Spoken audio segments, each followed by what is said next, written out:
जय हिंद दोस्तों। Class 10th का प्रीवियस ईयर क्वेश्चन पेपर करते हुए हम आगे बढ़े हैं और अब जो है इम्पोर्टेंट क्वेश्चन को देख रहे हैं।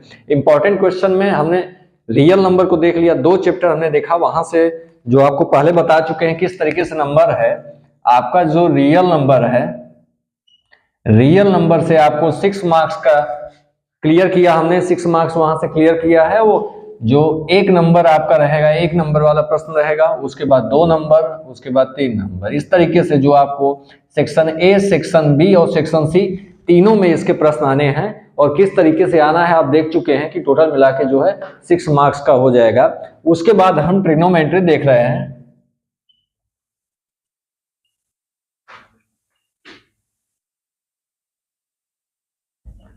ट्रिग्नोमेट्री देख रहे हैं तो यहां पर हम 12 मार्क के नियर अबाउट जो है क्वेश्चन देख रहे हैं, जिसमें से हम पूरा जो 7 मार्क्स कंप्लीट कर चुके हैं। 5 मार्क्स का जो हाइट एंड डिस्टेंस आता है, जो इसका एप्लीकेशन पार्ट है, ट्रिग्नोमेट्री का जो एप्लीकेशन पार्ट है वो हम देखेंगे। अब इसके यह जो इसका एक पार्ट 7 मार्क्स का जो ट्रिग्नोमेट्री है वो हो गया है। हम देखेंगे इसका एप्लीकेशन पार्ट और साथ में जो हाइट एंड डिस्टेंस है यह जो है 5 मार्क्स में आता है। 5 मार्क्स में एक क्वेश्चन सीधा सीधा आपको 5 मार्क्स दे के जाएगा। जैसे आपका सेक्शन ए है, बी है, सी है, डी है और ई है। तो सेक्शन ए आपका 1 मार्क्स का वो क्लियर है, बी 2 मार्क्स का, सी 3 मार्क्स का और यह 5 मार्क्स का। तो डी पार्ट का हम क्वेश्चन जो है आज करेंगे हाइट एंड डिस्टेंस का। इस तरीके से आपका कंप्लीट होगा। देन हम चलेंगे कोऑर्डिनेट ज्योमेट्री, वहां से भी आपको कोऑर्डिनेट ज्योमेट्री की बात करेंगे। तो देखिए एक दिन में लगभग एक चैप्टर कंप्लीट कर रहे हैं। जैसे यहाँ पर हमने कंप्लीट किया था, फिर यहाँ किया तो इसको 2 दिन लग गया, 2 पार्ट कर लिए। तो चूंकि बड़ा हो जा रहा है तो कर लिया। अब यहाँ पर जो है यह जो आपको कोऑर्डिनेट ज्योमेट्री मिलेगा, कोऑर्डिनेट ज्योमेट्री यह होगा 6 मार्क्स का। इसको भी हम एक दिन में ही कंप्लीट कर लेंगे, इसमें ज्यादा क्वेश्चन नहीं होंगे। जिस तरीके से यहाँ पर फिक्स थे 4 क्वेश्चन आपके, उसी तरीके से यहाँ भी फिक्स मिल जाएंगे। तो यह भी आपको इंपॉर्टेंट क्वेश्चन यहाँ से बता देंगे, फिक्स ही रहेगा। जैसे इसको हमने पहले पार्ट में बता दिया था, उसी तरीके से इसको बताया। अब यहाँ पर आप जो पिछला पार्ट है अगर यह नहीं देखे हो तो इसको देख लीजिएगा, पिछले पार्ट में आपको ये भी मिलेगा और ट्रिग्नोमेट्री का मिल जाएगा। अब जो हाइट एंड डिस्टेंस हम आज देखेंगे, देन आफ्टर हम अगले क्लास में कोऑर्डिनेट ज्योमेट्री देख लेंगे। इसी तरीके से फिर हम आगे जाएंगे। जो यह चैप्टर कोऑर्डिनेट ज्योमेट्री एक ज्योमेट्री चैप्टर है। ज्योमेट्री चैप्टर ऐसा है, इसके बाद ज्योमेट्री चैप्टर है, वहां पर जो है हर पार्ट में उससे क्वेश्चन आ जाते हैं। इसलिए ज्योमेट्री क्वेश्चन जो ज्योमेट्री का पार्ट है वो यहाँ तक कि लास्ट वाले पार्ट में भी आपको इसके साथ भी मिक्सअप कर लेता है, तो यहाँ भी आता है। लेकिन हम ऐसे क्वेश्चन को देख रहे हैं जो ए, बी, सी और डी के बीच में ज्यादातर जो क्वेश्चन को कवर कर ले उसको हम पहले क्लियर करके हटा रहे हैं। क्योंकि जो यहाँ पर मार्क्स है हमने क्लियर किया था पहले भी, यहाँ से आपको रियल नंबर से ट्रिग्नोमेट्री से कि आपको यहाँ से प्रश्न आएंगे, 2 यहाँ से, 1 यहाँ से, लगभग 3 क्वेश्चन यहाँ से कंप्लीट हमने किया। फिर कोऑर्डिनेट ज्योमेट्री से भी आपको 1 मार्क्स मिल जाएगा। फिर इसके बाद अलजेब्रा का पार्ट होगा, चौथा अलजेब्रा का जो पार्ट होगा, अलजेब्रा में 3 पार्ट आपके चैप्टर के, 3 नहीं 4 हो जाएंगे। कौन कौन सा हो जाएगा आपका? पॉलिनोमियल, एक होगा पॉलिनोमियल, दूसरा होगा pair of linear equation, linear equation ये हो गया।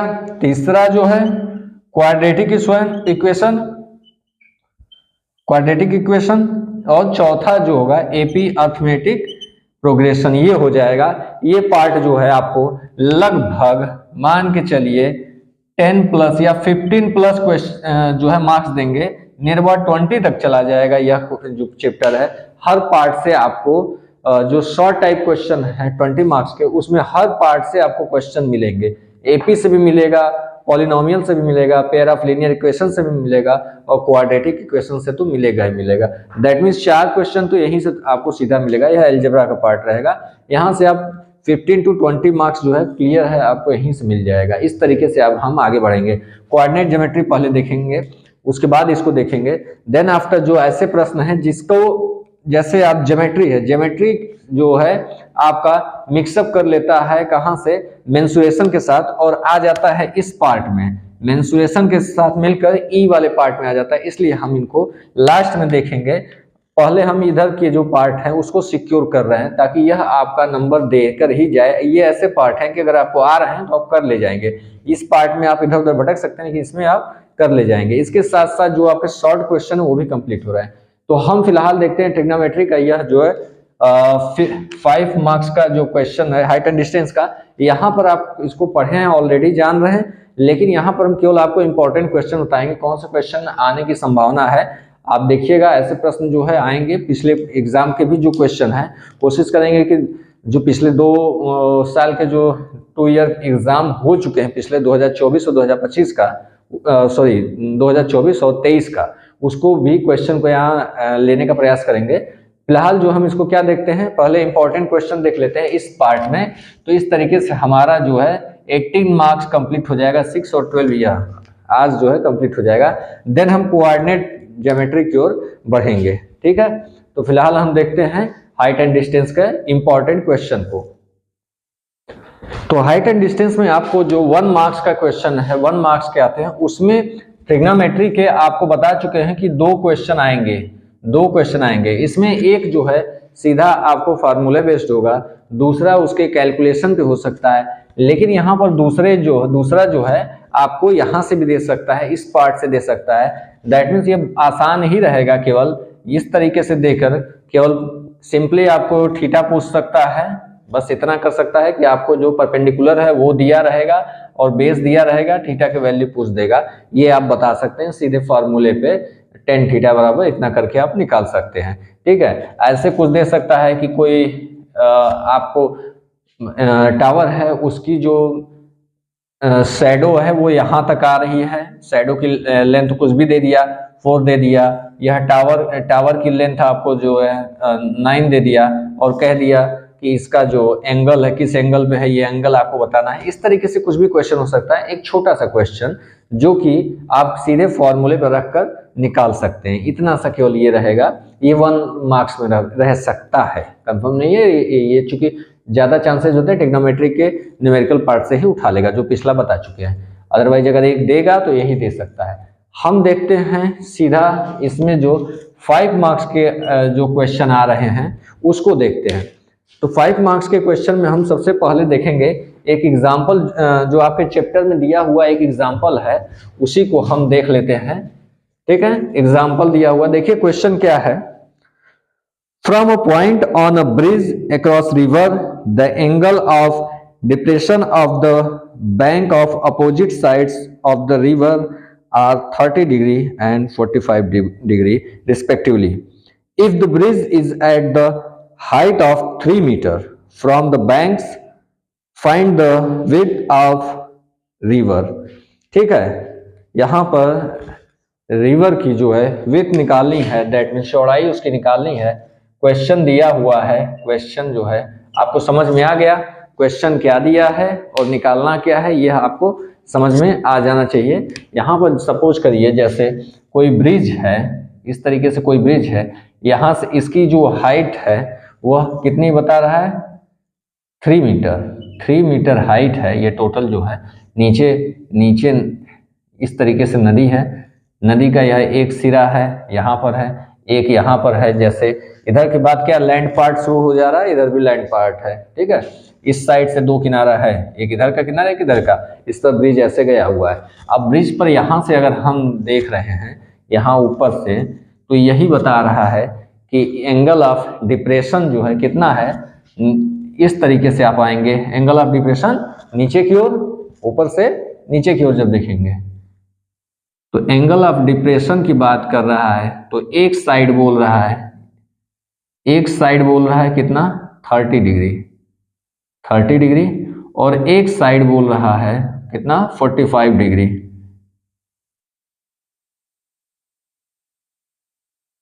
एक साइड जो बोल रहा है वो कितना बोल रहा है, यह कह रहा है, सॉरी यहाँ पर जो है यह 45 डिग्री एंगल ऑफ डिप्रेशन है।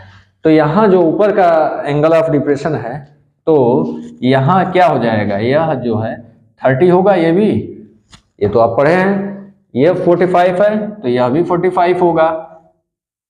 क्लियर है, अल्टरनेट एंगल है, ये अल्टरनेट एंगल है, 2 पैरेलल आपको लाइंस हो गई, यहाँ पर जो क्रॉस कर रहा है अल्टरनेट एंगल इधर और इधर की ओर क्या हो गया, अल्टरनेट एंगल होगा, तो यह क्या होगा, ये आपस में इक्वल हो जाएगा। अब इसको हमको सॉल्व कर देना है। यहाँ पर पूछा क्या है, जो विड्थ पूछ रहा है आपको, नदी की चौड़ाई जो है वो कैसे निकाल देंगे, आपको सीधा पता होगा कि यहाँ से यहाँ तक जो चौड़ाई, दैट मीन इसको हम मान लेते हैं कुछ भी, ये ए पोर्शन है, इधर का बी हो गया, यह आपका पी क्यू ले लेते हैं, ये ऊपर पॉइंट पी है, नीचे पॉइंट क्यू है। तो पूछ क्या रहा है, ए बी क्या होगा, A B equal to question mark, यही पूछ रहा है। ठीक है, एक सिरा यहाँ है नदी का, दूसरा जो इधर है, या रिवर जो है इसका, एक ये रिवर है, इसका एक यहाँ पॉइंट है, एक पॉइंट यहाँ है। ठीक है, जो बैंक ऑफ रिवर है दोनों साइड है, एक साइड क्या है ए मान ली, एक साइड बी मान ली है। यहाँ से जो एंगल ऑफ डिप्रेशन 30 डिग्री, यहाँ से एंगल ऑफ डिप्रेशन क्या है 45 डिग्री, यहाँ पे जो है अल्टरनेट एंगल के तहत यह जो है 35 हो जाएगा और ये क्या हो जाएगा 45 डिग्री। अब यहाँ पर आपको दो एंगल ट्रायंगल दिख रहे होंगे, यह राइट एंगल है, इधर भी ये राइट एंगल है। ठीक है, तो यहाँ पर आप जब राइट एंगल ट्रायंगल देख रहे हैं ये, तो वैल्यू केवल आप पूछ क्या रहा है, यह पूरा पूछ रहा है ए बी, तो ए बी कैसे निकाल सकते हैं, अगर हम ए क्यू निकाल दें और क्यू बी या बी क्यू निकाल दें और दोनों को ऐड कर दें तो मिल जाएगा।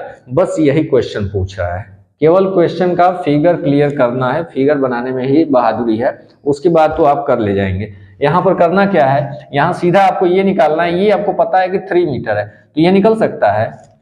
इसको क्या कहते हैं, राइट एंगल ट्रायंगल में यह जो है परपेंडिकुलर हो गया, यह बेस हो गया, तो अगर परपेंडिकुलर अपान बेस करें तो क्या होगा, tan थीटा होगा, परपेंडिकुलर अपान बेस। तो यहाँ हम लिख सकते हैं 10th किसमें, triangle A P B, A P Q, Q होगा ए पी क्यू में, ट्रायंगल ए पी क्यू में tan 30 डिग्री इक्वल टू यहाँ पर क्या हो जाएगा P Q upon A Q होगा। यह क्यों हो रहा है, परपेंडिकुलर अपान बेस, यही होगा। यहां लिख सकते हैं tan theta equal to perpendicular upon base, ये होता है। ठीक है, अब क्या करेंगे, tan थीटा की वैल्यू मतलब tan 30 डिग्री की वैल्यू कितना होता है ये आपको याद होना चाहिए, कई बार बता चुके हैं कैसे याद करना है। तो यहाँ क्या हो जाएगा 1/3 हो जाएगा, पी क्यू की वैल्यू अगर नहीं पता हो इसको याद करना तो पिछला क्लास देख लीजिएगा, उसमें बताया गया है। तो यहाँ पी क्यू की वैल्यू आप रख लेंगे, पी क्यू की वैल्यू 3 दिया है, ए क्यू की वैल्यू आपको निकालनी है, ए क्यू लिख लिए सीधा। अब जो है क्रॉस मल्टीप्लीकेशन करेंगे तो ए क्यू और 1 मल्टीप्लाई होगा तो क्या आएगा ए क्यू इक्वल टू 3√3 हो जाएगा, यही होगा आपका। ए क्यू की वैल्यू आ गई। अब हम दूसरे ट्रायंगल में देख सकते हैं, दूसरा ट्रायंगल ये बना हुआ है, तो क्या कर सकते हैं, triangle B P Q, in triangle B P Q में क्या हो जाएगा, इससे देखिए यहां पर भी वही काम, यह 3 दिया, जो दिया है उसको पहले ले लेते हैं, जो दिया है उसको हम लेंगे जरूर। तो क्या है दिया हुआ है परपेंडिकुलर, और बेस यहां भी निकालना है, क्यू भी निकालना है, तो दोनों को जोड़ सकते हैं। तो हम क्या करेंगे, लिखेंगे tan यहां कितना होगा 45 डिग्री, एंगल ऑफ डिप्रेशन दिया हुआ था तो यह जो है आपको पता है ना ये 45 होगा, तो यह भी 45 हो जाएगा। यह क्लियर होना चाहिए क्यों हो रहा है अल्टरनेट एंगल के तहत। अब क्या होगा, यह जो आपको दे रहा है पी क्यू अपान बी क्यू होगा, यही ना होगा, परपेंडिकुलर अपान बेस। तो परपेंडिकुलर कितना दिया है, यहां भी वही काम करेंगे हम, 3 दिया है अपान बी क्यू हमें पता ही नहीं, निकालना है। tan 45 डिग्री की वैल्यू आपको याद रहनी चाहिए 1 होता है, tan 45 डिग्री का 1 होता है। अब यहां भी क्रॉस मल्टीप्लिकेशन कर देंगे तो क्या हो जाएगा, बी क्यू इक्वल टू कितना हो गया 3, यहाँ कुछ नहीं है दैट मीन्स 1 है, बी क्यू इक्वल टू 3। अब यहाँ पे यही पूछ रहा है कि रिवर की जो विड्थ आपको बतानी है, विड्थ कितनी हो जाएगी, तो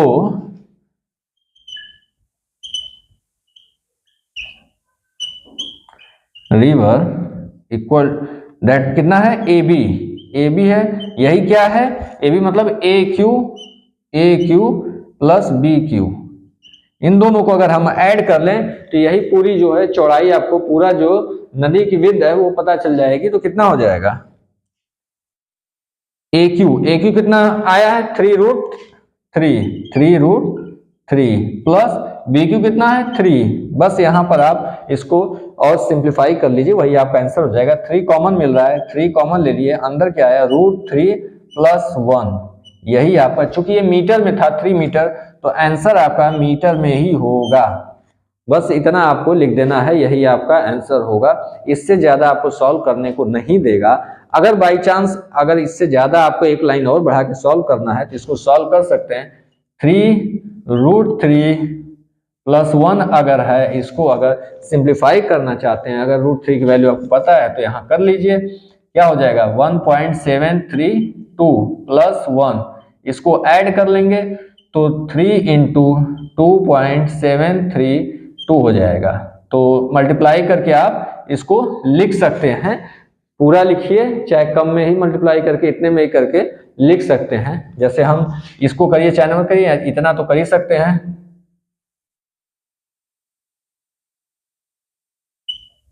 ये आपका 8.1 मीटर आंसर होगा। इसको आप मल्टीप्लाई करके और लिखना चाहते हैं तो ये 3 नंबर्स तक यहाँ लिखा जा सकता है, 6, 9 ये हो जाएगा, और ये मीटर। ठीक है, यही आपका आंसर होगा। यहां तक लाइए तो बहुत अच्छा, अदरवाइज इसको भी यहां तक लाने के बाद इसको एक ब्रैकेट जरूर करिएगा, इस तरीके से आप जरूर करिएगा AB = इससे क्या होता है कि आप पता चलता है कि आपको वैल्यू यहां आ गई। बाई चांस आप यहां नहीं कर पाए या किए, कैलकुलेशन में मिस्टेक है, फिर भी आपका ये नंबर दे देगा, तो यहां से आप नंबर ले लेंगे। ध्यान दीजिएगा, यह इंपॉर्टेंट क्वेश्चन है इस जो है एग्जाम के लिए, आपके इस जो लोग इस बार एग्जाम दे रहे हैं उनके लिए खास तौर से ये इंपॉर्टेंट है, तो इसको ध्यान देंगे, क्वेश्चन को ध्यान दीजिएगा। अभी जो हम बता रहे हैं वो सब इंपॉर्टेंट क्वेश्चन है। इंपॉर्टेंट क्वेश्चन में ये नंबर 1 हो गया। अब हम चलते हैं इंपॉर्टेंट क्वेश्चन नंबर 2। हम लगभग 3 से 4 क्वेश्चन इंपॉर्टेंट बताएंगे, उसके बाद जो है प्रीवियस का पेपर भी देख लेंगे। तो हम चलते हैं क्वेश्चन नंबर 2 को देखते हैं। अगले क्वेश्चन के तौर पे हम एग्जाम्पल 4 लेंगे, आपके बुक ही एक एग्जाम्पल है जो कि इंपॉर्टेंट है, आपके एग्जाम में आने के लिए इंपॉर्टेंट है। तो इसको देखिए, क्वेश्चन क्या है। From a point P on a ground the angle of elevation of the top of a 10 meter tall building is 30 degree. A flag of hoisted at the top of building and the angle of elevation of the top of flagstaff point P is 45. Find the length of flagstaff and the distance of the building from the point P.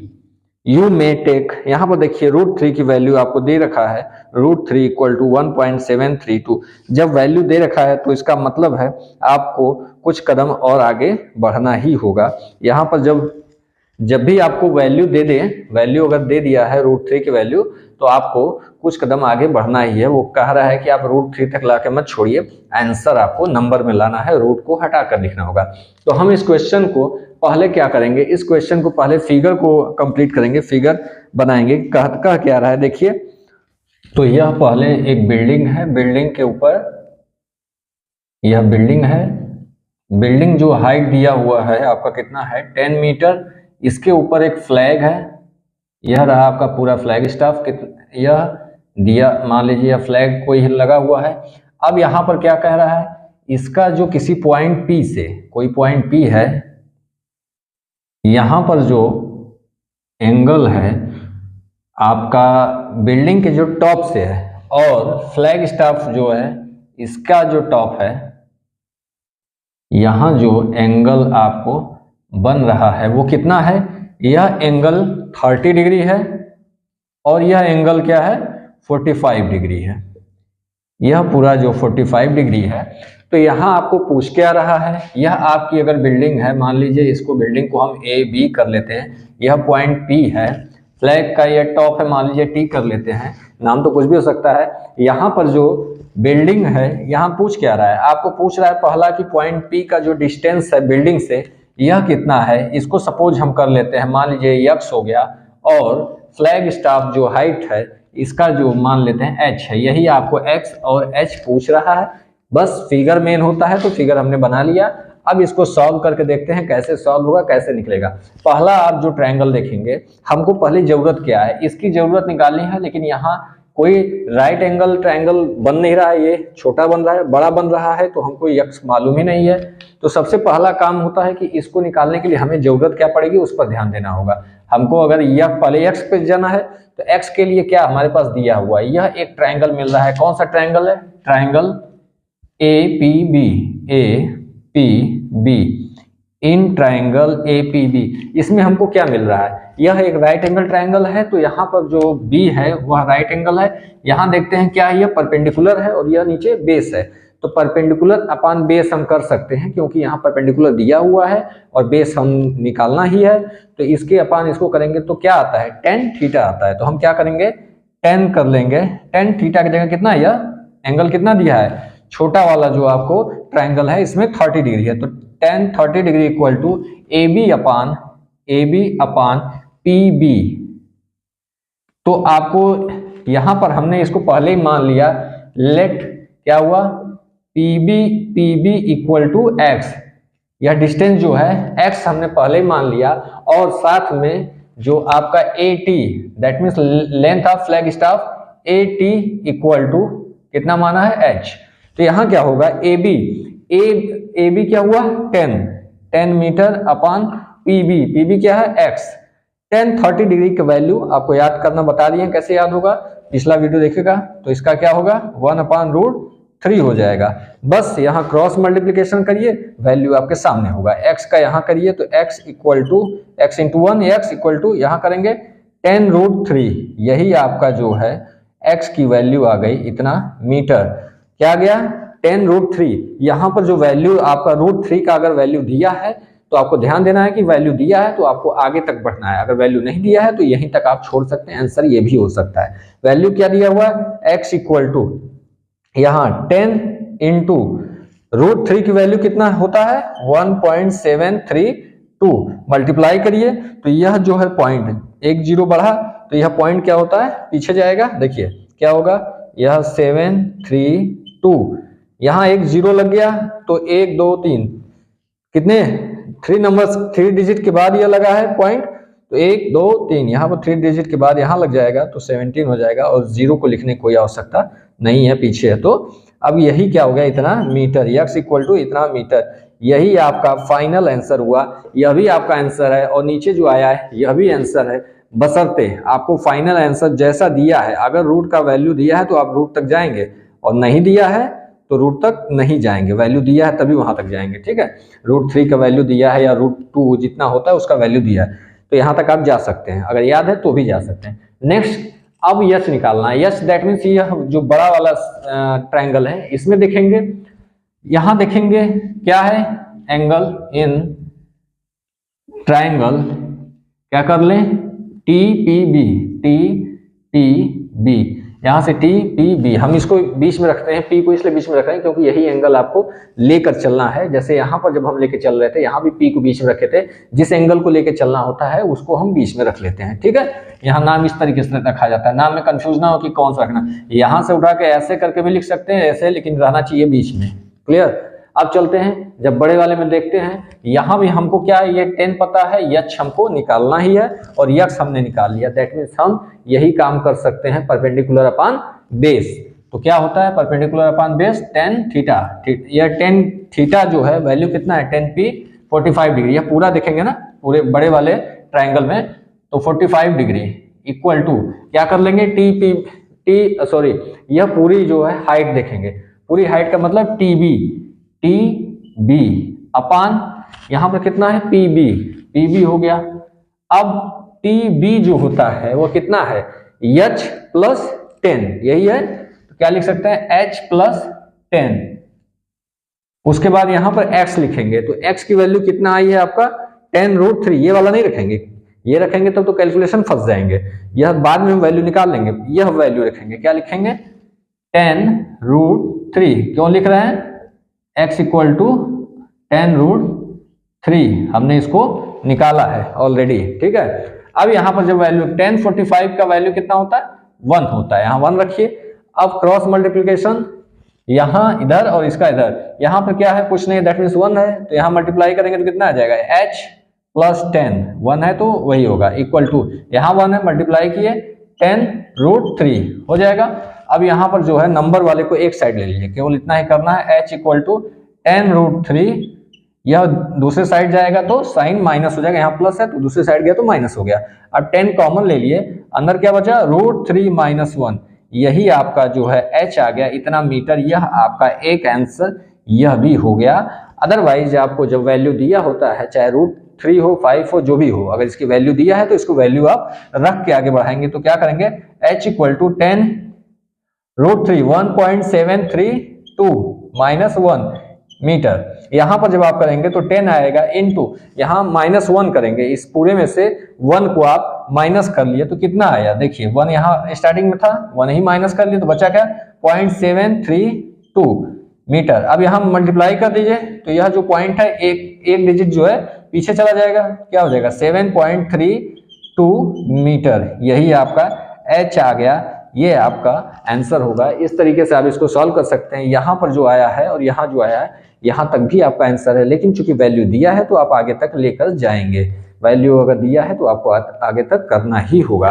तो ये हो गया आपका क्या question number 2, जो कि exam के point of view से इंपॉर्टेंट है। अच्छा क्वेश्चन है, इंपॉर्टेंट है, जो भी बता रहे हैं उसको ध्यान से रखिएगा, इंपॉर्टेंट है, काम आएगा।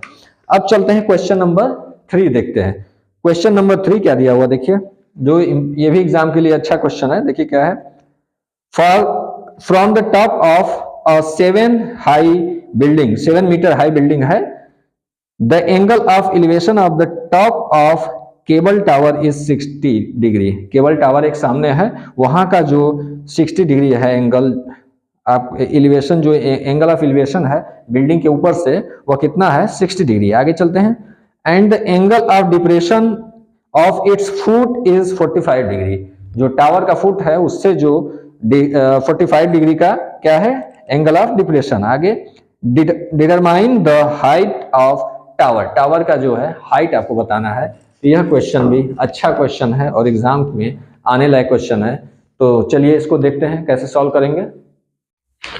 तो सबसे पहले इसका जो हम फिगर बनाएंगे, फिगर क्या दिया हुआ है इसमें, बिल्डिंग दिया हुआ है, तो बिल्डिंग जो आपकी छोटी होगी, टावर ज्यादा लंबा होगा, जो केबल टावर है वो लंबा कर देंगे और बिल्डिंग जो है थोड़ी छोटी रखेंगे। तो यहाँ पर क्या है, टेढ़ा हो गया, यहाँ पर क्या है कि आपका टावर की हाइट, जो बिल्डिंग की हाइट जो दे रखी है कितना है 7 मीटर, बिल्डिंग की हाइट 7 मीटर है। अब यहाँ से जब हम देख रहे हैं इसके टॉप को देख रहे हैं,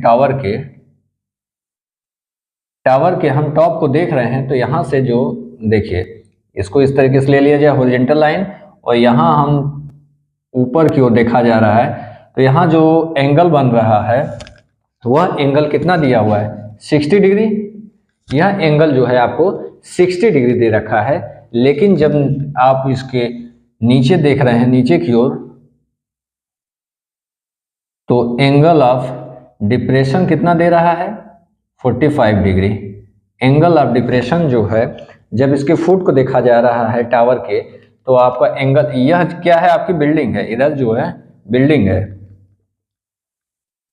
बिल्डिंग आपका 7 मीटर का है, और टावर जो है आपका दिया हुआ है कि टावर, अब इस पे निकालना क्या है, आपको चाहिए क्या जरूरत है, यहाँ पर हाइट ऑफ टावर पूछ रहा है, हाइट ऑफ टावर आपको निकालना है।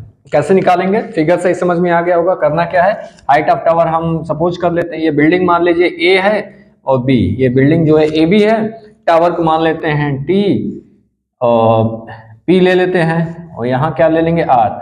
अब सीधा सीधा हमको पता चल जा रहा होगा कि यह जो बिल्डिंग है वो कितना है 7 मीटर है, 7 मीटर है, तो ये जो हाइट हो गई इधर वाली, यह भी 7 मीटर हो जाएगा, हो सकता है, यहाँ पर कोई दिक्कत नहीं है। हम लिख सकते हैं क्या है, A B equal to P R equal to 7 metre, ये होगा, इसमें कोई संशय नहीं है। ठीक है, अब इसके आगे क्या करेंगे, यहाँ पर हम पहले हमको जरूरत क्या, हमको निकालना है टावर, हाइट ऑफ टावर। तो यहाँ पर इतना 7 है, यह जो है यच ले लेते हैं, ये 7 हो गया यहाँ तक, और ये पूरा क्या है टी पी, टीपी जो है टावर है, और टावर जो हाइट आपको निकालनी है वो कितना हो सकता है, T R plus R P. T R की वैल्यू कितना है h, और प्लस आर पी की वैल्यू कितना है 7 मीटर। यहाँ पर अगर हमको पता चल जाए h की वैल्यू तो हमें टावर की जो हाइट है पता चल जाएगी। तो h निकालने के लिए हमको क्या चाहिए, यह जो ट्राइंगल देखते हैं इस ट्राइंगल में हमको 60 डिग्री यह दिया हुआ है, टेन थीटा इक्वल टू होता है क्या, परपेंडिकुलर अपॉन बेस। तो बेस का पता नहीं है, ये पता है। अब यही बेस इक्वल टू यहाँ के बेस के है, तो यह दोनों इक्वल है। हम मान लेते हैं BP equal to, let BP equal to x. अगर बीपी यक्स हो गया तो यह भी यक्स हो जाएगा, होगा, तब यहाँ वैल्यू निकाला जा सकता है अगर यक्स की वैल्यू हमको पता हो। यक्स की वैल्यू कैसे पता होगी, यहाँ पर एंगल ऑफ डिप्रेशन 45 है, तो यह जो एंगल होगा यह भी तो 45 होगा।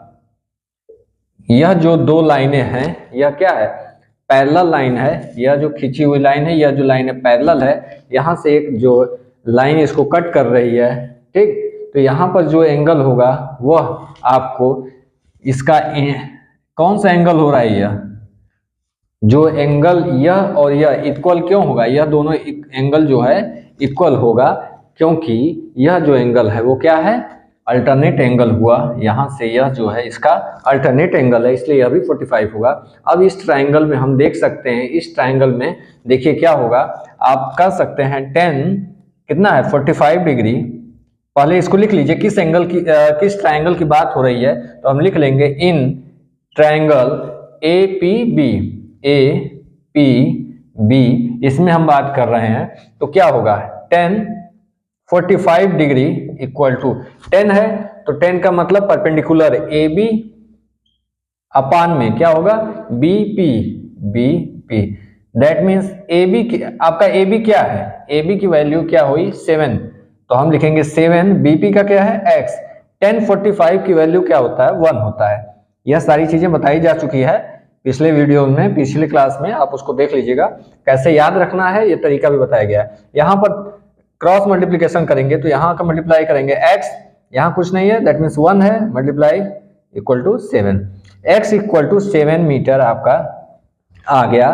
क्या हो गया BP equal to 7 metre, that means P R क्या हो जाएगा, this implies that P R equal to 7 metre. ये जो डिस्टेंस है यह कितना हो गया 7 मीटर है। बिल्डिंग जो है इसका और टावर के फुट की जो दूरी होगी वह क्या हो गया 7 मीटर। क्लियर हो गया। अब चलते हैं आगे, निकाल लेते हैं। यह 7 है तो यह भी 7 हो गया। तो अब करेंगे इन, क्या करेंगे इन, इसको हटा दें, यह तो आपके समझने के लिए था, ठीक है, यह आपके समझने के लिए है।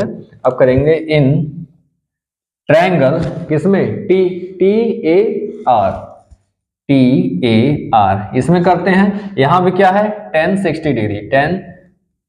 60 डिग्री इक्वल टू क्या होगा perpendicular T R upon A R. 10 60 degree का वैल्यू कितना होता है 10 60 डिग्री, आप जैसे यहां बता दिए वैसे उसका क्या होगा 1 होता है। 30 डिग्री का 1/√3 होता है, ये हो जाता है आपका 45 और ये हो जाता है 60 डिग्री। बताया गया कैसे याद रखना है उसको। हो गया टी आर का क्या हो जाएगा h अपॉन ए आर की वैल्यू कितना निकाले हैं, ये निकाले हैं 7। अब क्या करेंगे क्रॉस मल्टीप्लिकेशन कर देंगे, सीधा सीधा कर दीजिए। कितना हो गया, यहां मल्टीप्लाई करेंगे तो h होगा केवल, h इक्वल टू यहां मल्टीप्लाई करिए क्या हो जाएगा 7√3, यही आपका h आ गया। अब पूछ क्या रहा है, पूछ रहा है टावर, टोटल टावर की जो है हाइट बतानी है। तो आप लिखेंगे height of tower equal to क्या है पूरी हाइट टीपी है, तो क्या हो जाएगा टीपी कैसे होगा टी आर प्लस कितना आरपी, तो कितना हो जाएगा टी आर की वैल्यू मतलब h कितना निकला है 7√3 प्लस पी आर कितना है 7 है, ये आरपी जो है 7 है। आप 7 कॉमन ले सकते हैं, कॉमन ले लिए, √3 प्लस 1 हो गया, यही आपका आंसर हो गया। यहां तक आप छोड़ देंगे तो भी आपका आंसर है। अगर √3 का वैल्यू दिया है तब आप √3 के वैल्यू लिख के आगे भी सिंप्लीफाई करेंगे तो अगर आगे सिंप्लीफाई करेंगे तो क्या होगा, 7√3 है तो 1.732 होता है, प्लस 1 कर लेंगे, यहाँ ऐड कर लेंगे, क्या हो जाएगा 7 इंटू 2 1 ऐड हो जाएगा 2.732। अब इसको मल्टीप्लाई करके आप वैल्यू रख देंगे, यही आपका आंसर होगा। तो मल्टीप्लाई कर देते हैं,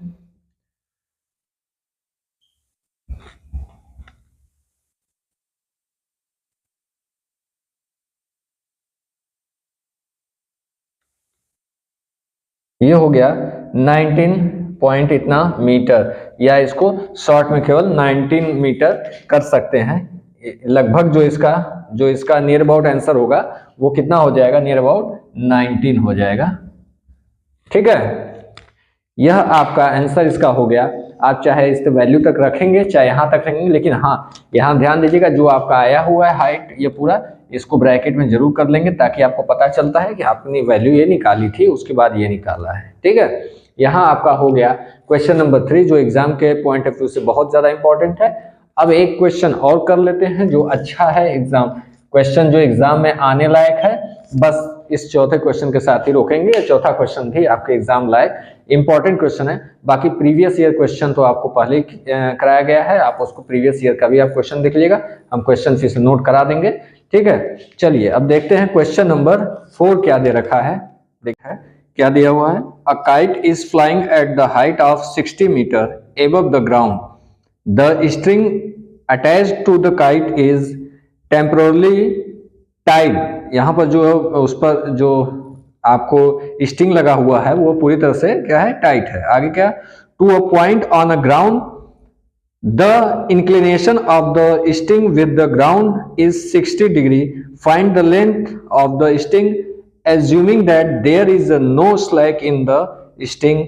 दैट मीन्स जो स्ट्रिंग है जिससे वो लगा हुआ है, आप काइट यहाँ पर अगर काइट है या फ्लाई कर रहा है यहाँ पर आपको, और इस तरीके से स्टिंग है यहाँ पर टाइट किया गया है किसी ग्राउंड पर, किसी पॉइंट पर यहाँ। ठीक है, और यह जो एंगल बता रहा है वह क्या एंगल है, यह एंगल है 60 डिग्री। देखिए इसमें ज्यादा मैटर होता है आपको फिगर का, ज्यादा मैटर आपको फिगर बनाने पर है, उसके बाद आप इसको आसानी से कर सकते हैं, बशर्ते फिगर आप सही बना सकें। यहाँ पर क्या पूछा, length of string, length of string पूछ रहा है आपको। स्ट्रिंग का जो है ये टेढ़ा हो जा रहा है, लेंथ जो है स्ट्रिंग का लेंथ बताना है। कैसे बता सकते हैं, क्या क्या दिया वो ये देख लीजिए। 60 डिग्री पर आपको ये दे रखा है, इसके आगे बोल रहा है कि यह जो 60 मीटर एबव है ग्राउंड से, जो आपका काइट है वह कहाँ है, 60 मीटर एबव है। दैट मीन्स यहाँ पर आप देखेंगे परपेंडिकुलर हाइट जो बता रहा है वो कितना है, 60 मीटर, यही आपको दे रखा है। और पूछ क्या आ रहा है, देखिए यहाँ पर पूछ ये नहीं रहा है, पूछ यहाँ रहा है, जो आप पतंग को फ्लाई कराया जा रहा है यहाँ से, तो स्ट्रिंग जो है वो यहाँ पर है ना, इसकी यह पूछ रहा है कि ये बताइए यह कितना है स्ट्रिंग जो है। तो यहाँ पर मान लेते हैं ए पतंग जो आपकी काइट है उसको ए पर है, और यहाँ जो है आप बी, यहाँ कोई पॉइंट पी हो गया। ठीक है, अब यही पूछ क्या रहा है, एपी, यहाँ आपको बताना क्या है, एपी बताना है। एपी जो है आपको बताना है। बहुत आसान सा प्रश्न है, मेन चीज केवल फिगर आप इसको बना लेंगे, तब इसके बाद आप इसको कर ले जाएंगे। केवल फिगर की ही दिक्कत है और कुछ दिक्कत इसमें नहीं है। ठीक है, अब इसको कैसे करेंगे, केवल वैल्यू निकाल देना है आपको। सीधा सीधा करना क्या है, यह नहीं निकालना है, यह और यह क्या है, इसको बोलते हैं परपेंडिकुलर। अब देखो इसको ट्रायंगल इन, इसको हटा देते हैं, हमको जो पता चल गया क्या करना है, इन ट्रायंगल किसमें, A P B, in triangle A P B, इसमें हमको निकालना है, क्या निकालना है, स्ट्रिंग का, स्ट्रिंग जो है उसका लेंथ निकालना है। पहले देखते हैं क्या है इसमें। देखिए यहाँ पर क्या है, यह जो आपको दिया है परपेंडिकुलर है, और यह क्या है आपका हाइपो है, तो हाइपोटेनस सी आपको मिल गया। कौन सा फार्मूला लगाया जा सकता है, यह 60 डिग्री है, परपेंडिकुलर अपन हाइपो क्या हो जाता है, साइन हो जाता है। तो आप करेंगे साइन 60 डिग्री इक्वल टू क्या हो जाएगा, यह A B upon P A P, यही होगा हाइपो। ठीक है, यह आपका जो परपेंडिकुलर अपान हाइपो हो गया। बस इतना ही करना है। साइन 60 डिग्री का वैल्यू कितना होता है ये आपको याद होगा, √3/2 इक्वल टू ए बी की वैल्यू कितना हो जाएगा 60 मीटर अपान में ए पी क्या है यही निकालना है हमको, एक्स कर लिए। अब जो है क्रॉस मल्टीप्लीकेशन करिए, यहाँ पर जो करेंगे तो क्या हो जाएगा √3x इक्वल टू यह क्या हो जाएगा 120, यहाँ मल्टीप्लाई करेंगे तो कितना होगा 120 हो जाएगा। ठीक है, अब आगे क्या करना है, x इक्वल टू क्या हो जाएगा, x इक्वल टू 120/√3, यही आपका आंसर हो रहा है। लेकिन यहाँ यही तो दिक्कत है, आपको यही पूछ रहा है, इसीलिए यहाँ पर अगर आप छोड़ दिए तो आप गलत कर रहे हैं, क्योंकि जो नीचे छोड़ रहे हैं आप √3 इरेशनल नंबर है, इसको डिनोमिनेटर में नहीं छोड़ा जाना चाहिए, इसको हमेशा आप ऊपर लाकर छोड़ेंगे।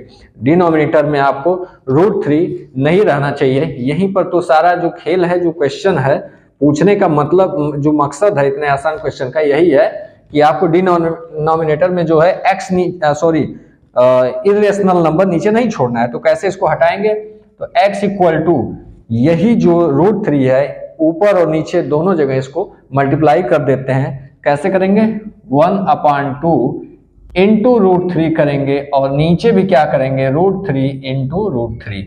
देखिए √3 का जब हम दोनों जगह कर रहे हैं तो क्या हो जाएगा, यह कैंसिल हो जाएगा तो यह वापस वही नंबर आ जाएगा 120/√3।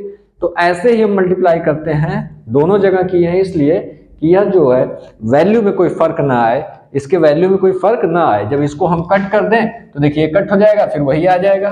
ठीक, अब देखिए इसको क्या करेंगे, यह नहीं करेंगे कि केवल नीचे कर दें ऊपर नहीं करेंगे। अगर यह दिमाग में आ रहा हो कि नीचे कर दें ऊपर क्या हो सकता है, तो आवश्यकता है अगर हम ऊपर नहीं किए केवल नीचे कर दिए तो जब इसकी वैल्यू होगी यह वैल्यू बराबर होगी नहीं होगी, हम अपने से फेरबदल नहीं कर सकते।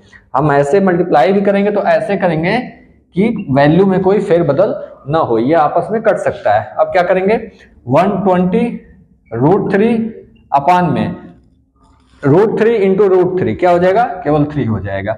अब इसको कट किया जा सकता है, ठीक है, ये क्या हो जाएगा 40। तो x इक्वल टू क्या आ गया 40√3 मीटर। यही आपका आंसर हुआ, यही पूछ रहा था। जो स्ट्रिंग है उसकी लेंथ है, लेंथ ऑफ स्ट्रिंग यही आ गया 40√3 मीटर। तो ये आ गया आपका लेंथ ऑफ स्ट्रिंग है। आप इसको यहीं पे छोड़ सकते हैं, यही आपका आंसर हो सकता है। अदरवाइज यहाँ पर √3 की वैल्यू रख सकते हैं। √3 की वैल्यू आपको क्या होता है, आप इसको आगे बढ़ा सकते हैं अगर चाहें तो। 40 इंटू √3 1.72 हो जाएगा 732 मीटर। मल्टीप्लाई कर दीजिए, 4 से करते हैं 8 हो जाएगा,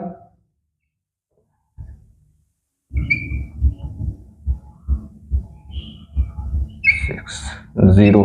यह हो गया आपका, कितना आ रहा है, यस आएगा, और 3 पॉइंट पे जो है डॉट लग जाएगा, यहाँ डॉट 69.28 मीटर होगा। ठीक है, कितना हो जाएगा 69.28 मीटर, इसको लिख सकते हैं 69.28 मीटर, यही आपका आंसर होगा। अदरवाइज यहाँ छोड़ देंगे तो भी सही है। तो यह भी क्वेश्चन आपके लिए अच्छा है, इंपॉर्टेंट है। अब आपको हम प्रीवियस ईयर क्वेश्चन के साथ छोड़े जाते हैं, प्रीवियस ईयर का क्वेश्चन भी लिख देते हैं जो एग्जाम में आया हुआ है।